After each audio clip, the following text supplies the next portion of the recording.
story of how doctors are not gods. Doctors make mistakes, but their mistakes can cost too much. Like for this family, our Nora was born prematurely, at 26 weeks. She was so tiny, and the doctors didn't know if they could save her or not. But she was alive, screaming and wanting to live. Preeclampsia is what happened to us, and why we had to have an emergency C-section. She was rushed to the incubator, where Nora stayed for several more months. All seemed well, our baby was safe, alive and healthy, developing normally. One day, one mistake changed our lives and Nora's life forever. One day a terrible thing happened. After examining, the doctor quickly said something to the nurse. They took Nora away for surgery. The baby had part of her intestines removed. It's good that the problem was noticed in time, but they used to feed her my milk one drop at a time.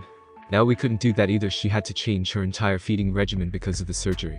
She was all in tubes and catheters, so tiny but so strong. After a while the stoma was removed and we were told we could go home.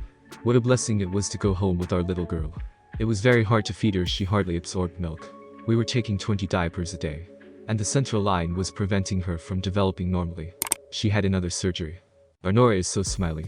She was 7 months old, but she seemed to understand everything, looking at us with love and tenderness. The little girl was going to have an operation that would give her a chance to eat, grow, and keep up with her development without any problems. We were with her before the surgery and she was playing with the surgeon while he told us about the surgery. The doctors made a mistake, her blood sugar levels. She was given the wrong medication for 3 hours before she had several seizures. They gave her saline and she needed extras. She was put into a medically induced coma to save her brain. They didn't bring her out of the coma until the 10th day, but the seizures continued.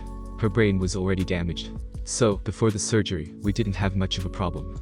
But after we got a child with metabolic brain injury, epilepsy, spasms, loss of social interaction. Our child became disabled in 1 day, in 3 hours. After a while, I talked to my cousin, he's a teacher.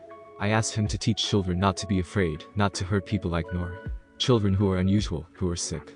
Down syndrome, autism, other problems and birth defects. And that's when we started Project Friends of Nora.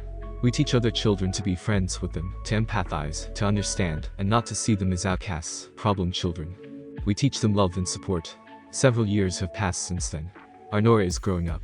We work with her and she sees doctors and psychologists. We seem to have learned how to communicate with her. She is, of course, not a child like the others. But she has her own favorite games and toys, her own preferences she's trying, I know. Yes, the doctors made a terrible mistake by not checking her sugar level. But we're learning to live with her. Just the way she is. We want Nora to have a brother or sister, but my preeclampsia is likely to happen again. So we're going to use a surrogate.